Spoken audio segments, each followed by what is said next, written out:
rumeur qui dit que les GPS vont cesser de fonctionner le 6 avril. Ah bon, pourquoi le 6 avril? Qu'est-ce que c'est que cette histoire? Bah, un truc comme le bug de l'an 2000, tu sais. Ouh, bah tremblons, parce que parce qu'il a fonctionné, leur bug de l'an 2000, tout ira bien. Hein. T'imagines si les GPS ils s'arrêtent de fonctionner? Eh ben, on continuera comme on a toujours fait, on va très bien s'en sortir.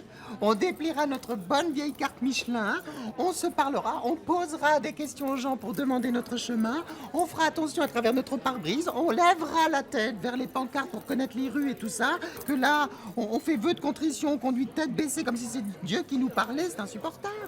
Bon, Catherine, je ne saurais pas faire sans GPS. Hein.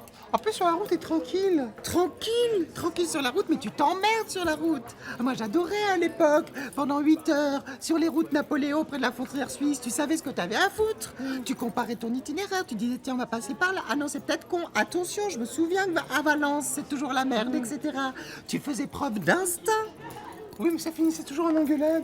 Mais justement, le sel, le piment des engueulades en voiture. Alors ça, moi, je le regrette. Hein. J'adorais. Mais non, c'est à droite. Mais je t'avais dit à gauche. Tu m'écoutes jamais. Eh ben, c'est bien la preuve que t'es toujours le même connard. C'était super.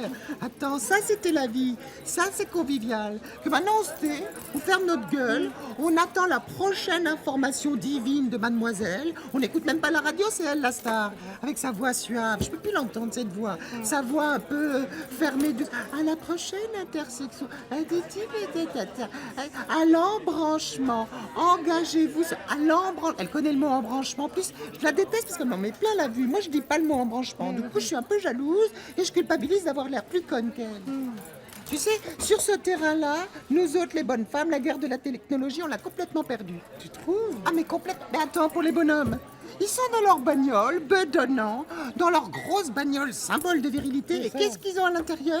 Une nénette qui leur dit le chemin à prendre avec la belle petite voix douce, un peu salope, mais quand même tenue correcte, exigée. Elle s'énerve jamais, elle indique l'itinéraire, pas un mot plus haut que l'autre. Elle lui propose des mots, elle dit serrez à droite, serrez à droite. Et eux, évidemment, ils se font des trucs.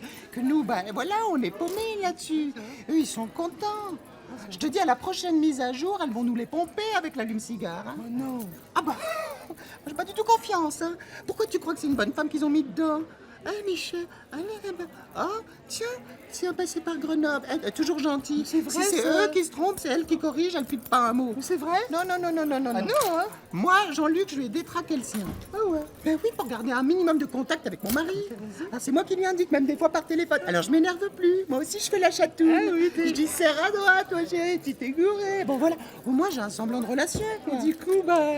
Alors, pas plus. Ah. Mais au moins, bon, Oui, voilà, je d'accord. l'ai gardé dans mon giron. Et attends, c'est mon mari, bon Oui, sang de bien bordel de sûr. merde. Eh oh.